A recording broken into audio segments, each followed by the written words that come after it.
ಈ ಚನ್ನರಾಯಪಟ್ಟಣ ಭೂಮಿ ಹೋರಾಟದಲ್ಲಿ ಭಾಗವಹಿಸಿರ್ತಕ್ಕಂಥ ನಮ್ಮ ಎಲ್ಲ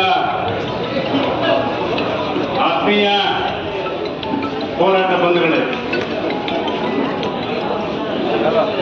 ಯಾವ ಸರ್ಕಾರ ರೈತರ, ಬಡವರ, ದಲಿತರ ಕಣ್ಣೀರನ್ನು ಒರೆಸಬೇಕಾಗಿತ್ತು, ಆ ಸರ್ಕಾರಗಳು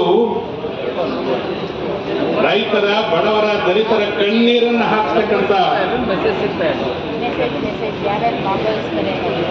ಹಂತಕ್ಕೆ ಹೋಗಿರ್ತಕ್ಕಂಥದ್ದು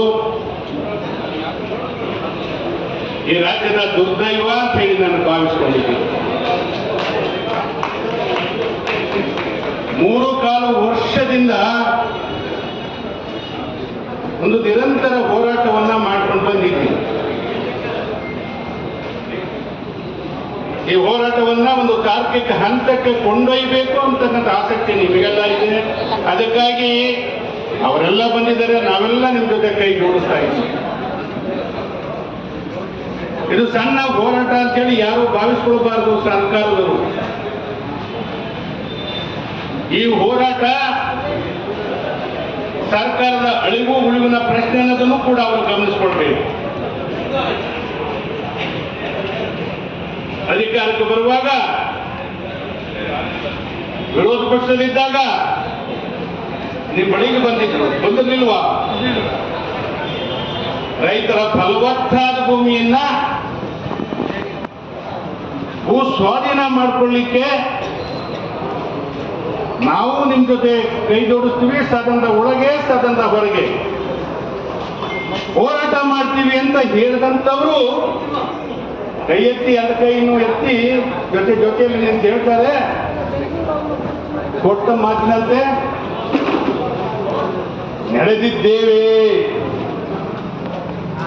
ಕೊಟ್ಟ ಮಾತಿನಂತೆ ನಡೆದಿದ್ದೇವೆ ಅಂತೇಳಿ ಎರಡು ಕೈಗಳನ್ನು ಎತ್ತಿ ಘೋಷಣೆ ಮಾಡಿದ್ರಲ್ಲ ಮುಖ್ಯಮಂತ್ರಿಗಳೇ.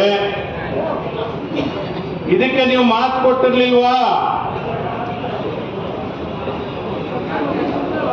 ಯಾರು ಬಂಡವಾಳಶಾಹಿಗಳು, ಹೂಡಿಕೆದಾರರು ಬಂಡವಾಳ ಹೂಡ್ಲಿಕ್ಕೆ ಬರ್ತಾರೆ, ಅವ್ರು ಎಲ್ಲಿ ಕೇಳ್ತಾರೆ ಅಲ್ಲಿ ಭೂಮಿ ಕೊಡ್ತಾರೆ.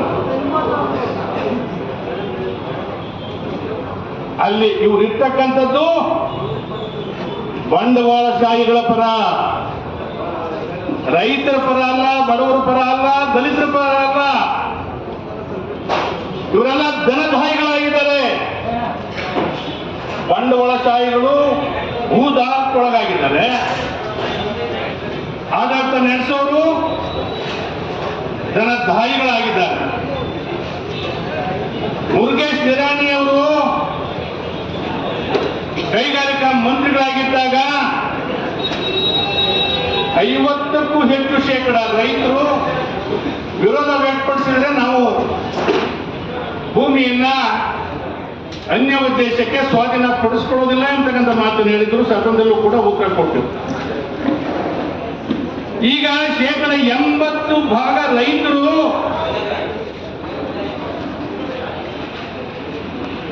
ದಾಖಲೆ ಕೊಟ್ಟಿದ್ದಾರೆ ಬರವಣಿಗೆ ಮೂಲಕ, ನಮಗೆ ಭೂ ಸ್ವಾಧೀನ ಬ್ಯಾಡಿ ಅಂತೇಳಿ. ಎಲ್ಲ ಈಗ ನಗರೀಕರಣದಂತ ಮುಖ ಮಾಡಿದ್ದಾರೆ. ಕೃಷಿ ಮಾಡೋರು ಕಡಿಮೆ ಆಗಿದ್ದಾರೆ. ನಿಮ್ದು ಫಲವತ್ತಾದ ಭೂಮಿ, ರಾಗಿ ಬೆಳೀತೀರಿ, ತೋಟಗಾರಿಕೆ ಬೆಳೆ ಬೆಳೀತೀರಿ, ತರಕಾರಿ ಬೆಳೆ ಬೆಳೀತೀರಿ, ದ್ರಾಕ್ಷಿ ಬೆಳೀತೀರಿ, ಹೈನುಗಾರಿಕೆಯನ್ನು ಕೂಡ ಮಾಡ್ತೀರಿ. ಅಂದ್ರೆ ಕೃಷಿ ಜೊತೆಗೆ ಕೃಷಿಗೆ ಸಂಬಂಧಿತ ಉಪಕಸಬುಗಳನ್ನು ಕೂಡ ಮಾಡಿಕೊಂಡು ಬದುಕ್ತಾ ಇದ್ದೀರಿ. ಮುತ್ತಾತ, ತಾತ, ಅಪ್ಪ ಮಾಡಿದಂತ ಆಸ್ತಿಯನ್ನ ಉಳಿಸ್ಕೊಳ್ಬೇಕು, ನಮ್ಮ ಮುಂದಿನ ಪೀಳಿಗೆಗೆ ಪರಿವಾರಕ್ಕೆ ಹಸ್ತಾಂತರ ಮಾಡಿ ಹೋಗಬೇಕು ಅಂತಕ್ಕಂಥ ಆಸಕ್ತಿ ನಿಮ್ದು. ನೀವೇನು ಹೆಚ್ಚಿಗೆ ಪರಿಹಾರ ಕೊಡಿ, 2 ಕೋಟಿ ಕೊಡಿ, 3 ಕೋಟಿ ಕೊಡಿ ಅಂತ ಕೇಳ್ತಿಲ್ಲ. ಧನದಾಯಿಗಳಾಗಿಲ್ಲ ನೀವು. ಈ ಭೂಮಿ ತಾಯಿಯನ್ನ ನಮ್ಗೆ ಉಳಿಸ್ಕೊಡಿ, ನಮ್ಮನ್ನ ತಪ್ಪಲುಗಳನ್ನಾಗಿ ಮಾಡಬೇಡಿ ಅಂತೇಳಿ ಕೈ ಮುಗಿದು ಕೇಳಿದ್ರು ಕೂಡ ಈ ಕಡೆಗೆ ಗಮನ ಕೊಡಲಿಲ್ಲ ಅಂದ್ರೆ ಇವರು ನಿಮ್ಮ ಹಿತಚಿಂತಕರಲ್ಲ. ಎಲ್ಲ ಮೊಸಳೆ ಕಣ್ಣೀರು.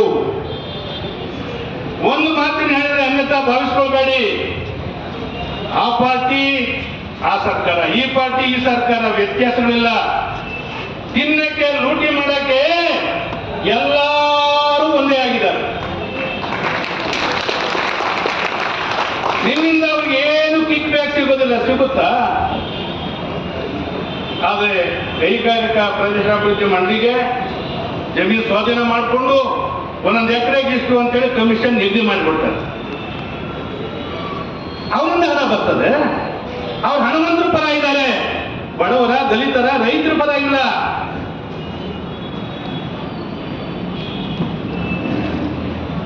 ಮುಖ್ಯಮಂತ್ರಿಗಳ ಬಗ್ಗೆ ನಾವು ಮೊದಲು ಬಹಳ ಅಪೇಕ್ಷೆಯನ್ನು ಹೊಂದಿದ್ವಿ. ಬಡವರ, ದಲಿತರ, ರೈತರ, ಹಿಂದುಳಿದ ವರ್ಗದ ಜನರ ಪರ ನಿಲ್ತಾರೆ ಅಂತ ಹೇಳಿ. ಈಗ ಅವರು 3.25 ವರ್ಷ ಬೇಕಾಯ್ತಾ? ಅವ್ರ ಅಧಿಕಾರಕ್ಕೆ ಬಂದ ಮೊದಲನೇ ದಿನವೇ ಇಡೀ ಭೂ ಸ್ವಾಧೀನ ಪ್ರಕ್ರಿಯೆಯನ್ನ ರದ್ದು ಮಾಡಿದ್ದೀನಿ ಅಂತ ಹೇಳಿದ್ರೆ ನಾವು ಅವನ್ನ ಒಪ್ಕೊಳ್ಬಹುದಾಗಿತ್ತು. ಈಗಲೂ ನಾವು ಒತ್ತಾಯ ಮಾಡ್ತಿದ್ದೀವಿ. ಅವರೇ ನೋಟಿಫಿಕೇಶನ್ ಮಾಡಿದರೆ ಅದನ್ನು ಕೂಡಲೇ ರದ್ದು ಮಾಡಬೇಕು. ಇನ್ಯಾವುದೇ ರಾಜಿ ಇಲ್ಲ, ಯಾವುದೇ ರಾಜಿ ಇಲ್ಲ.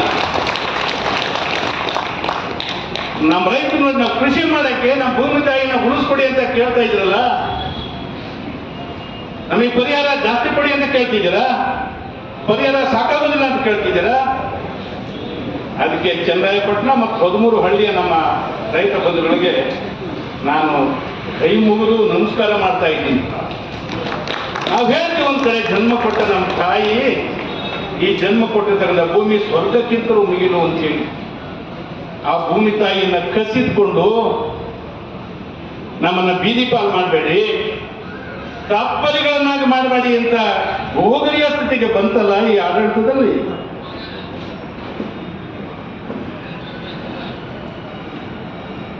ಎಂ.ಬಿ. ಪಾಟೀಲ್ ಸಿರಿವಂತ ಕುಟುಂಬದಿಂದ ಬಂದವರು, ಬಂಡವಾಳಶಾಹಿಗಳು. ನೀವು ಮನಿ ಪಾಟೀಲರಾಗಬಾರ್ದು, ಮನಿ ಪಾಟೀಲರಾಗಬೇಡಿ. ನೀವು ರೈತರ, ಬಡವರ, ದಲಿತರ ಪಾಟೀಲರಾಗಿ ಎಂ.ಬಿ. ಪಾಟೀಲ್. KIDBನಲ್ಲಿ ಎಷ್ಟು ಅವ್ಯವಹಾರ ನಡೀತಾ ಇದೆ.